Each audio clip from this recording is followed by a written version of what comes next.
Hello, everyone, and welcome to My Take. We haven't been in the studio for a very long time, it seems. Last time we were on, we were doing a pre-game show for General Counsel, which we did not get quorum for. We are going to cover the Tribal Relations Committee meeting that took place at CWC. So that's going to be the primary topic of this evening's My Take.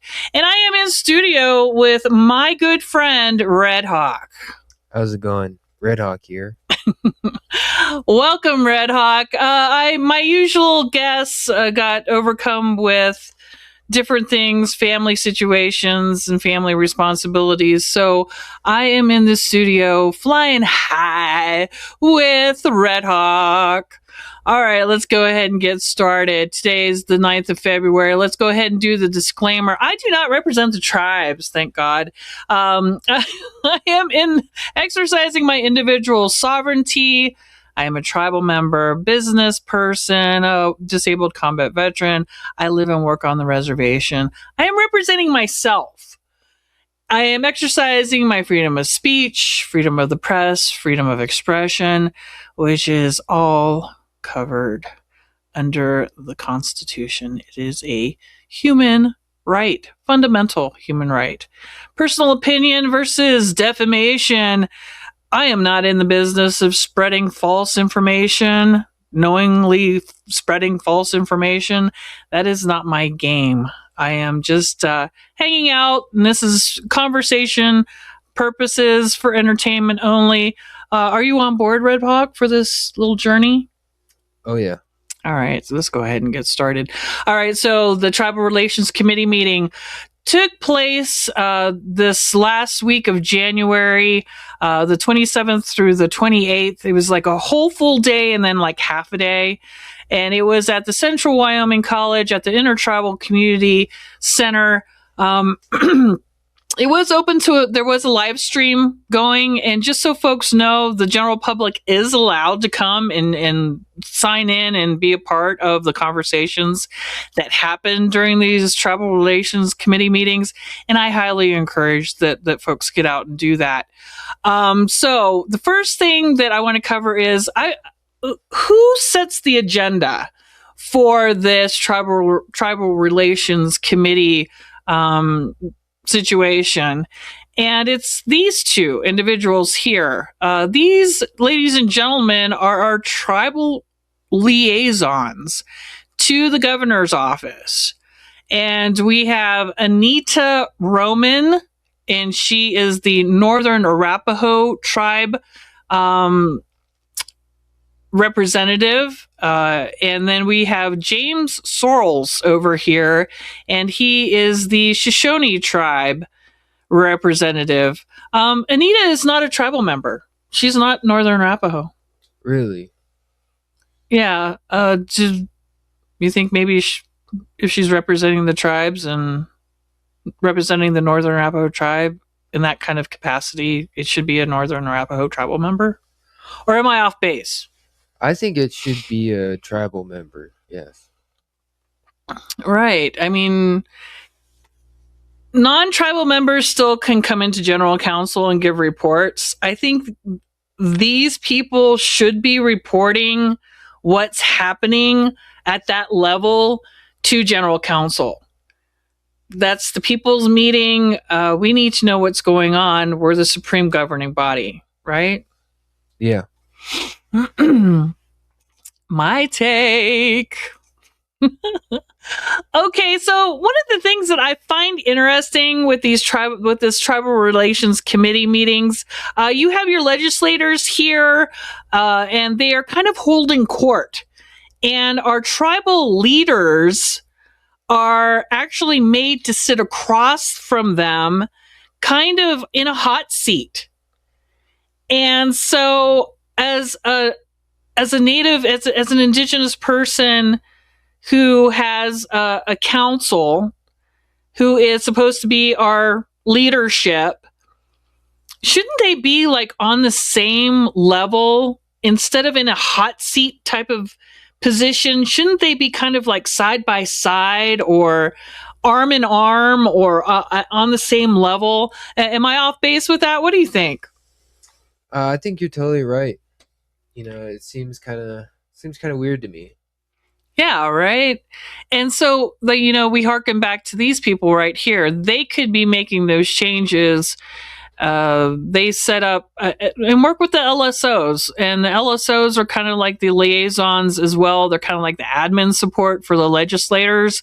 They could easily say, hey, these are our leaders. They probably shouldn't be in a hot seat type of position, more of a co partnership type of thing. I don't know. It rubs me the wrong way. All right. So the Northern Arapaho Tribal Business Council Chairman Keenan Grosbeck did get up. He got into the hot seat. Ladies and gentlemen, Keenan Grosbeck is not a public speaker. I mean, he mumbled a lot. You know, and blah blah blah blah blah. You know. And then I went over here and I was saying, No, man, we don't know. You tell us. Yeah, yeah. You know.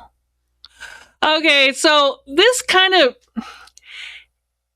So my thoughts on this are, why do we not have our leaders, whenever they are on the campaign trail to be our leaders, whenever it's that voting season, why don't they get up and be made to give speeches? At least we know, what kind of presence they will have when they go and represent our tribes at different conferences, at different summits, at different tribal relations committee meetings. Yeah, it's a good idea. Right? I mean, at least we would have a feeling and like, okay, yeah, he has a good presence. He can speak well publicly. He should be our chairman. All right. Anyways, he's had nothing substantial to say, nothing substantial to report to the state legislators. He just basically said things are tough. Things are tough. And it was pretty weak. It was pretty weak.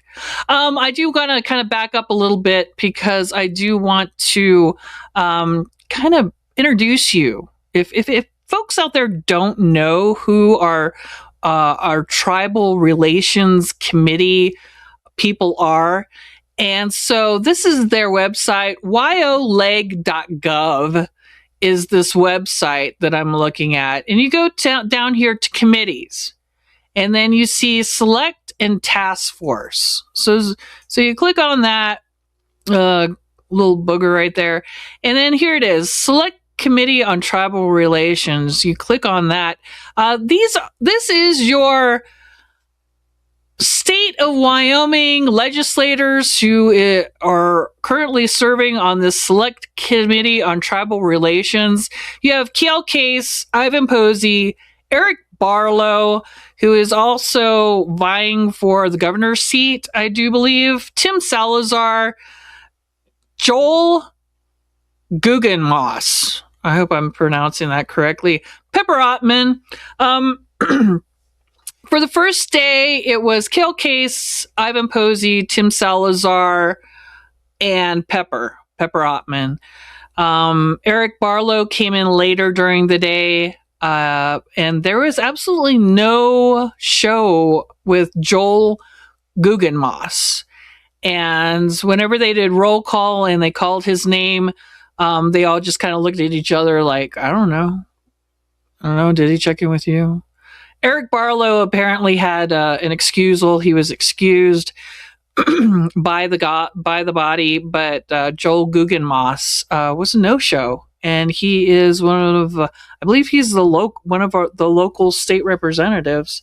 What do you think about that? I mean, yeah, I mean that's kind of unprofessional not to show up to such an important meeting like this. yeah. Exactly. So this is pretty easy to kind of get to. Here are the members. Here are the meetings. And if you go to the details, and you can just figure out, here's the agenda, okay? And these are what the liaisons, your tribal liaisons, put together for this committee meeting. And here you go: the Northern Arapaho tribe, the Shoshone tribe. These were all of the different people who were invited to it. All the different topics. I mean, they go over a lot of things.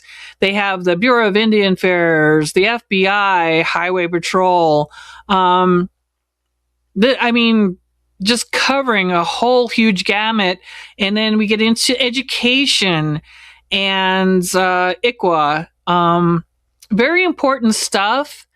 And people need to know about this committee who meets and be aware of what's being talked about on the state level with these state legislators. These are all the players, I mean, in the area. And it is aired on YouTube, just so everybody knows as well. It's kind of a live streaming feed whenever they have their meetings. Let's see if I can bring that up. Yeah, so these are like the different YouTube sessions right here, and you can catch up on these meetings. Everything that we're talking about today on My Take, go to this website, look it up for yourselves. Check out these videos yourselves, and come up with your own. Come up with your own My Take. You know, well, why listen to me? Let's see those My Takes, people. Yeah. I love it. Okay, let's go ahead and head back. Where was I? Oh yes, Keenan Grosbeck. So what are your thoughts on that? You know, I think that whenever they're on the campaign trail for re-election or whatever, that they should, be made to get up and give some speeches, so we at least know if they can talk in public. Yeah, definitely, and it'll also be a good practice for them too. Yeah, right. If you want to be a leader like that, embrace it. Like, yeah, heck yeah, give me that microphone. I have something to say. Yeah. Right? If you're all in like that, and you're passionate, heck yeah, give me a stage, give me a microphone. Let's do this, right? Skoden. All right, so one of the topics was what the Wyoming Business Council plus Wind River Development Fund equals no tribal sovereignty. And I'm going to break this down. Okay, so, and this guy, man, he was on the agenda, but he kind of slinked in and made himself like the first person. And everybody's kind of walking around and getting their coffee, and the late people are showing up, the kids that are late for class type of thing. And so people are just kind of filtering in and waking up and like, and this guy slinks in. And so he starts, and this gentleman here is Josh Dorrell, and he is the CEO for the Wyoming Business Council. And he makes about $200,000 a year in a salary, using, Wyoming taxpayers' money. That's who pays his salary. And currently, during this budget session that started today is Monday, right? Yeah. Starting today, the budget session at the Wyoming legislature at the Capitol there in Cheyenne, his job is on the chopping block along with his program. So he is basically fighting for his life right now and his livelihood. I did see on Cowboy State Daily that the language of the business of having a Wyoming Business Council is going to stay. It stopped at the Senate level. However, there is a budget amendment that would defund them that is still on the chopping block. So he's still not safe. Yeah. Still not safe. And I've had, this business council. I've had different businesses. I have different businesses, and I've never had any help from them ever. Wow. They kind of circle back once they find out that you're a native and you're trying to do something like start a business. They will circle you back to the Wind River Development Fund. Oof. Like, they don't want to deal with us on an individual basis, is my take. Okay. All right. So the economic development support for the Wind River Indian Reservation that the Wind River Business Council is doing is they're going to support economic development grant efforts to the tune of $36 million for the Wind River Indian Reservation. And I have down here, do the Wyoming tax dollars know where their dollars are going? Do our neighbors, do they know that their tax dollars, like $36 million, are going to the reservation for economic development? No. And I think that, every year you should get some kind of receipt of where your taxpayer dollars are going. What would the world look like if that was true? And actually be held accountable for where your tax dollars are going. Now, I am all for economic development on the reservation, but I don't know. This doesn't sit well with me. And general counsel is not part of this equation whatsoever. And so there's just a lot of red flags here. All right. He also talked about the Northern Arapaho tribe and the data center. Okay. For some reason, the chairman at GC does not want to talk about this. He is even denying its existence. Oh, I don't know. I haven't seen it. Nothing's come across my desk. That's what he said at GC whenever he was asked about this data center. I don't know. I haven't seen anything. I don't know. Yeah. Meh.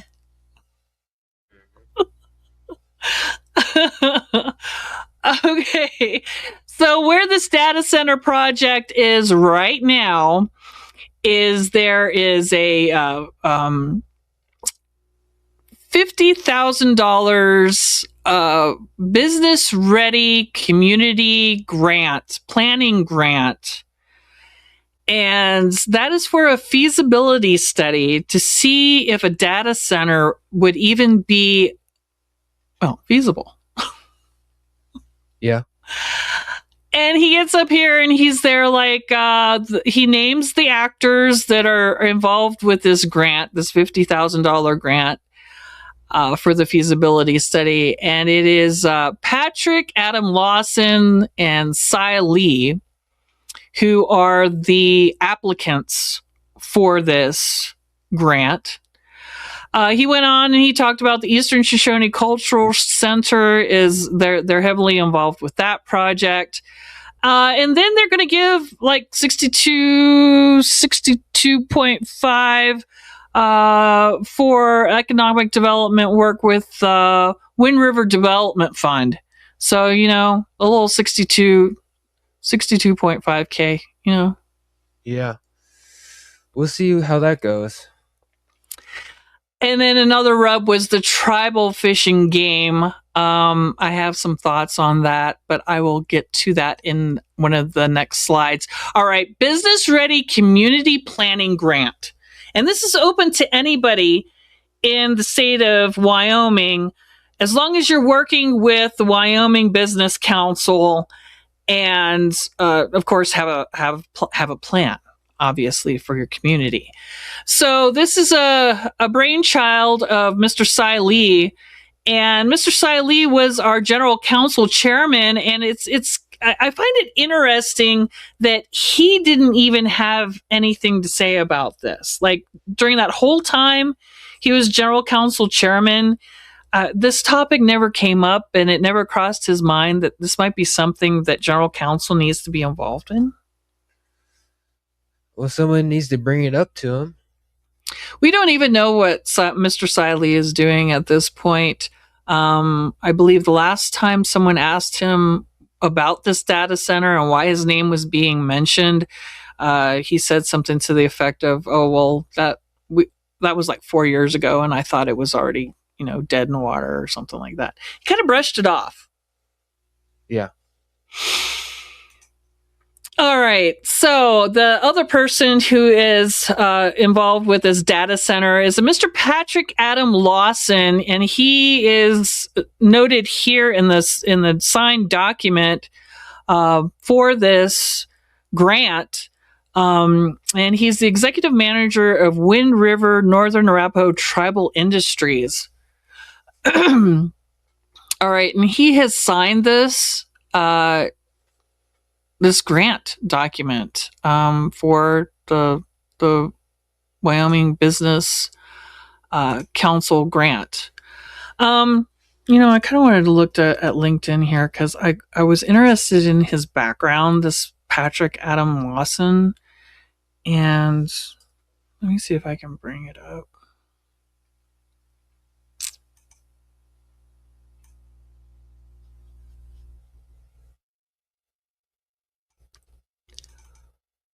What do you think about all this? It's a lot, right?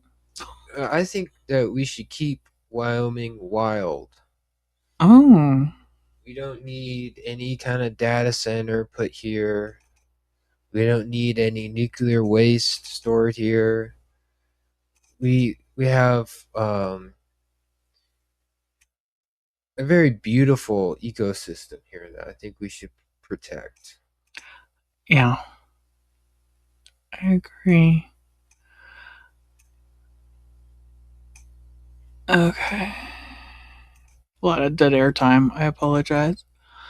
Okay. I should have had this queued up beforehand. But there's a point to this. Okay, so and you guys can look on LinkedIn for Mr. Patrick Lawson. Okay, he calls himself the Wyoming tech guy. Okay, and looking over like his credentials here, and this is his stuff. I mean, I don't get on LinkedIn and do this for these people. I mean, this is like self promotion here. Okay, so looking at his education and this is the brainchild. This is the person who's going to spearhead this data center. Okay, we have Mr. Wyoming Tech Guy. Okay. And his education is from Central Wyoming College, and he has an associate's in general studies with emphasis on computer technology. He has an associate's. Yeah. And then he has a certification from the Tuck School of Business. So, I mean, this is the person who wants to spearhead the tribes into this data center project. Food for thought, folks. Yeah.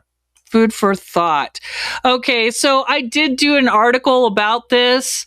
And it is posted on my Facebook. It's posted on the Facebook page. It is a Patreon article, so please feel free to take a look at it. It has everything. It has the signed memos. It has a signed contract. It has this cover sheet here with the full planning grant applications. So I highly encourage people to go out and take a look at that.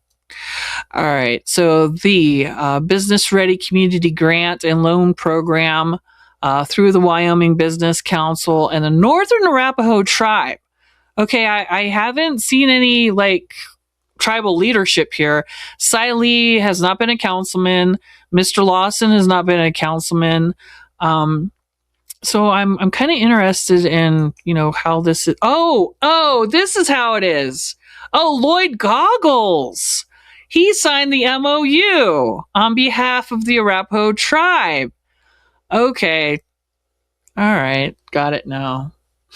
Yeah. Are all the pieces fitting together? Mm-hmm. Here it is, folks. The signed MOU for the data center feasibility and the business ready community grant application.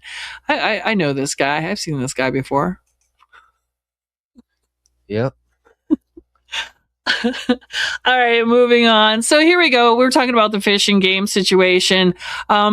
They are working with Mr. Patrick Edwards, who is a Wyoming Business Council regional director, and they have a list of people here, including Mr. Art Lawson, who is the director of Shoshone and Arapaho Tribal Fish and Game, and they have gotten together this outdoor collaborations group.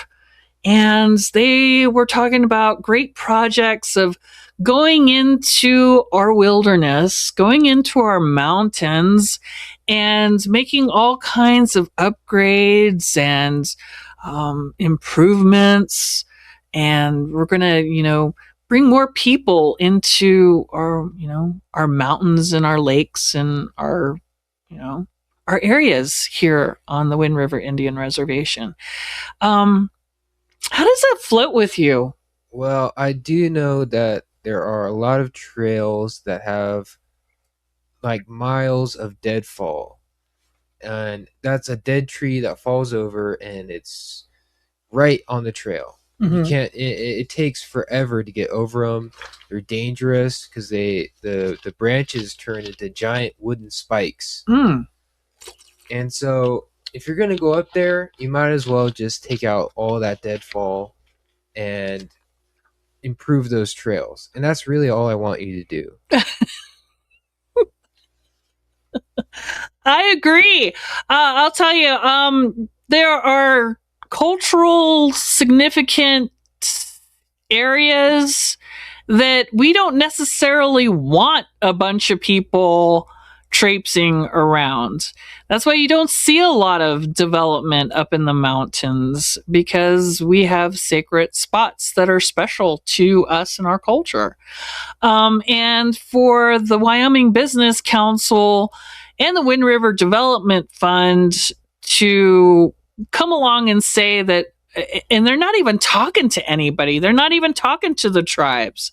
They're not even talking to General Council about bringing, outsiders into our, special spaces. There should at least be some guidance being given out as to, what's off limits. But I didn't hear anything about that, and I haven't seen anything like that going on. That's a rub. That's a rub that I have.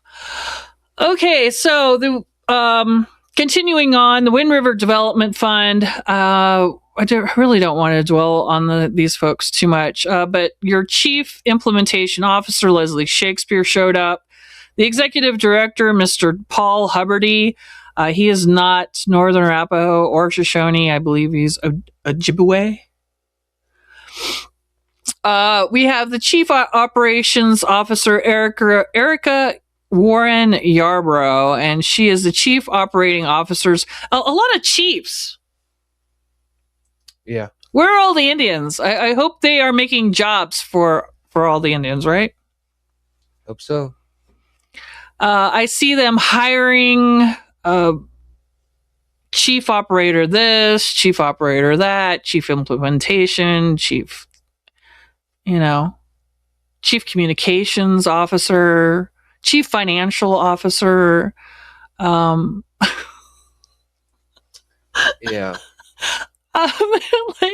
Okay, where are the jobs? Where are the jobs? Where are our blue collar or white collar jobs? Yeah. For that matter.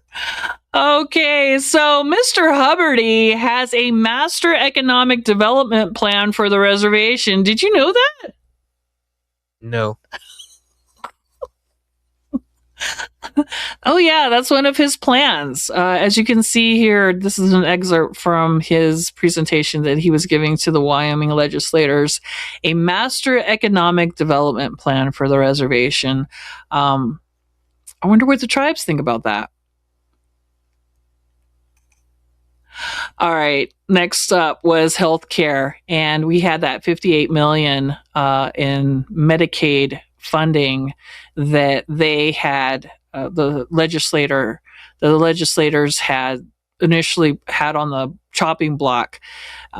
It was earmarked for the tribes and our healthcare costs and the Medicaid payments. Apparently, Wyoming has federal dollars and it's meshed up with the Wyoming state dollars and the Medicaid and the healthcare, and it's all, wrapped up in the Wyoming Department of Healthcare.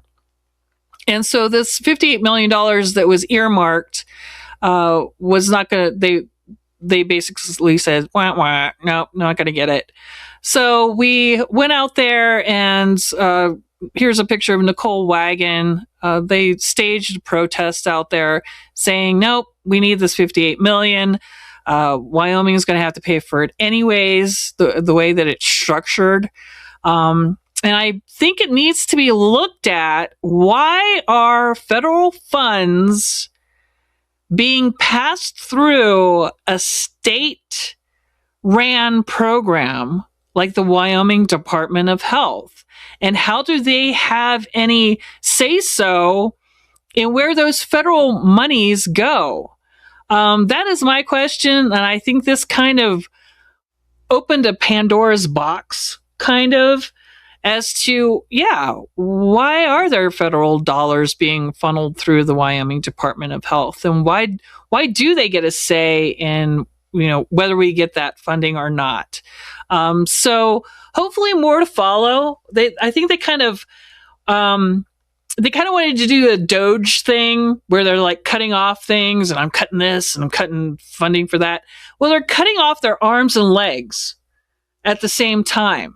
And I think it just kind of exposed actually maybe something that doesn't need to be happening, like federal dollars going through a state program.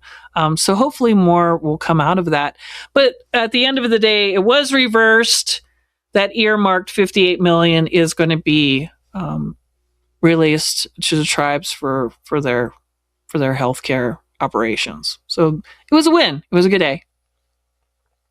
Have anything on that? It's complicated. That is pretty complicated. I think that, a lot of people they try to do anything they can to make their money. And some of it is not good for us. I mean, do they get a pass-through fee? Like, are they charging the tribes to do this? Is there a handling fee? Shipping and handling fee? Who knows? There's probably something. Well, we got it back, so we'll consider that a win and more to follow. Mr. Lee Spoonhunter got up, and did you know he's the National Indian Health Delegate? No. No, I did not. And they're like, what the heck? And this is on the agenda. That he was, his name is there, his title is there, and he was given time to speak at the Tribal Relations Committee meeting. Are people okay with a felon representing the tribes? Are people okay with that? Because I don't hear too much. I mean, he keeps just kind of like rolling along. I personally, my take, I find it offensive that there is a convicted felon representing the tribes at this level. So the Northern Arapaho Business Council made the appointment, and he serves on a tribal advisory committee to the Administration for Children and Families, which is an organization under the Department of Health and Human Services, HHS. Okay, so the reason I'm bringing this up, I guess he's been taking on a little bit of heat because we have been calling him out on his felony status, which is fact. We're not making it up. We're not trying to misperch him. And the only reason I'm bringing it up again is because his victim of his crime has come forward. And the only reason she has come forward is because it was her understanding that he's seeking a pardon. And she's obviously upset about him, and the word is out that he is seeking this pardon. And she has brought out, the details of what happened to her. She was a passenger. He was driving under the influence of alcohol, got into an accident, broke her neck. She's lucky she didn't die. And whenever they were pulled over by the authorities, he tried to blame her. Said, "Oh, she was driving." No, I'm not a lawyer. I ad-lib that. I mean, I'm just having a conversation here. But the victim did come out, make a statement. It wasn't an affidavit or anything, but she has shared that. And the thing with Mr. Spoonhunter trying to get a pardon from his federal offense, and I'm not a lawyer, I'm just sharing information, I'm just having a conversation here. But whenever you're a convicted felon and you're seeking a pardon, you can only get a pardon from the President of the United States. And Mr. Spoonhunter thinks that he is that important that the president is going to listen to his petition from the DOJ and give him a presidential pardon, which still would not it wouldn't be an expungement, okay? This is something that's usually reserved for the president's best friends, to get him out of jail. Yeah. So the fact that Mr. Spoonhunter thinks that he can get a presidential pardon is just a testament to how delusional this person is. Yeah, you'd have to be somebody like that Snowden guy to get pardoned. That's what it would be for. I mean, folks, this is how delusional this man is. You are a convicted felon. I didn't do that. Nobody did that to you except for yourself. And it's not like he was a kid and this happened. It wasn't like he was 16. I was just out hot dogging around. He was like in his 30s when he did this. When he was driving drunk, almost, serious bodily injury. And then victim blaming. Is this the kind of person that you want in charge of representing the tribes in this capacity? Children and families, folks. I mean, look at it. It's right up here. Children and families. When is the craziness going to stop? All right. So MMIR got up. Shay Jimerson, Nicole Wagon, both came up and they gave their dissertations, their update to the legislators. the MMIP folks also got up and they gave their reports or whatever. One person that was missing was Carol Harper. I was looking around for her. Where's Carol Harper at? I don't know. She is MMI, missing in action. Yeah. MIA. I'm getting tongue twisted.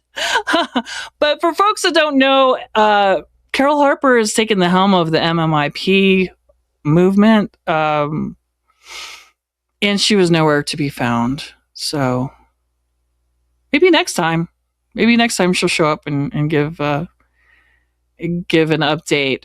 Like I said, it's those liaisons who set the agenda, and she was on the agenda and Nicole was not. So, I mean, you can come up with your own thoughts on that. I don't want to be on all night. It is a lot of information. The general counsel recap very quickly. We got no quorum. I did write an article about Miss Sunny Duran Goggles as her first time up to bat as general counsel chairwoman. She did get up there and say that she was going to use our veterans as security. And basically, in my opinion, she weaponized them.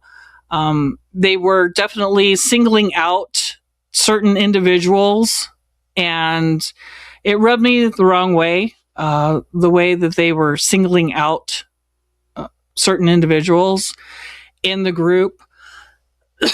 Because after we didn't get quorum for general counsel, it rolled over into informational meeting.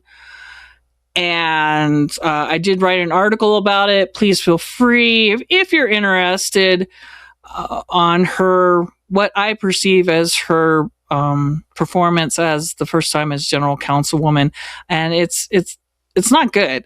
I mean, first of all, she denied an agenda item from an individual whose item was rooted in petitions, grassroots tribal member petitions, signed petitions, verified, certified petitions.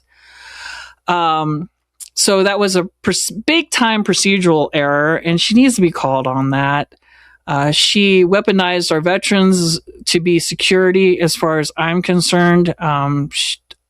It seemed like to me that they were definitely singling out certain people within the group that was there.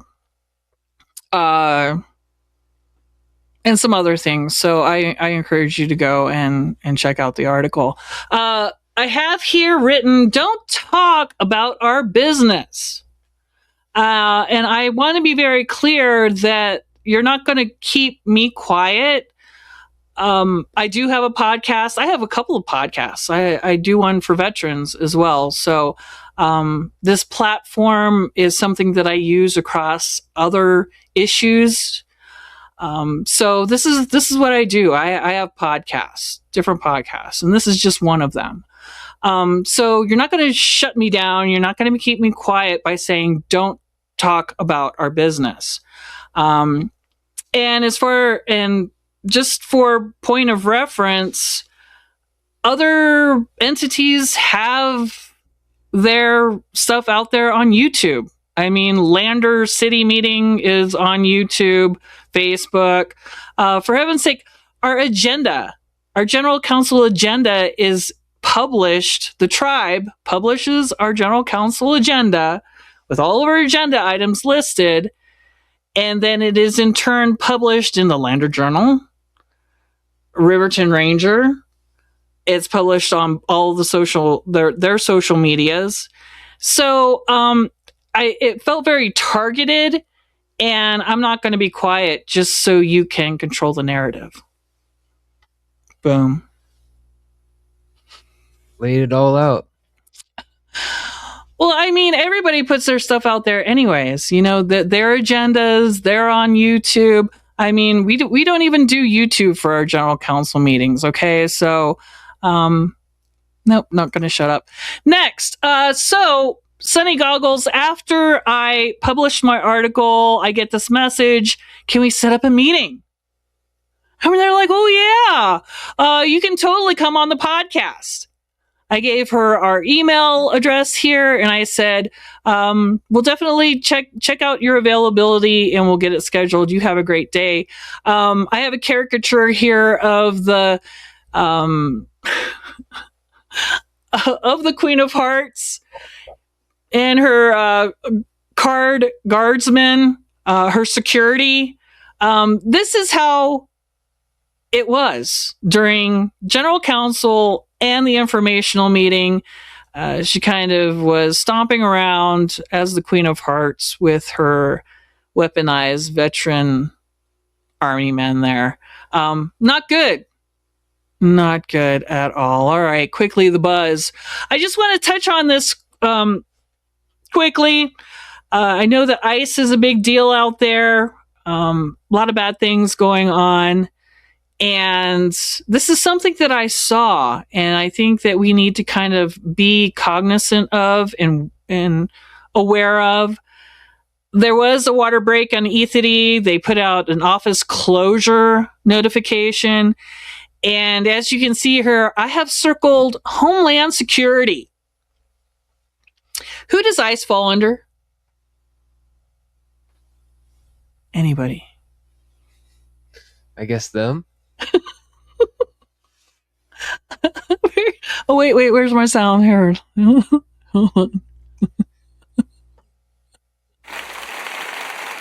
Yeah, did it. All right. On this notification, and this notification was put out by the Arapaho tribe, Homeland Security right here for office closures due to a water break. What the heck? Yeah. What is going on here? What is going on here? And if you take a look at the different offices here, human resources, payroll, chief operational officer, I believe they are located in Blue Sky Hall. Hopefully there's more information to follow about this, but my gut is telling me we have Homeland Security, we have feds at Blue Sky Hall. Correct me if I'm wrong. I hope I am. Because other tribes have taken this very seriously, and that they don't want ICE on their reservations and have made resolutions and laws to that effect. We don't want them here on our reservation. I mean, you have the FBI over here in Lander, so go with your own kind. Yeah. And Wyoming has such a small population that I don't think they should even be here in the first place. This is just blowing my mind. I looked at this notification. I'm there like, Homeland Security. What the heck is going on? If anybody has any additional information, feel free to reach out to Civil Rights for Wind River, because inquiring minds want to know. My take, the Tribal Relations Committee meeting is a joke. We had tons of bad actors running around, licking boots. It was disgusting. It was a terrible show. Oh, I'm so glad you came. I'm so glad you showed up. I appreciate you. No, I appreciate you.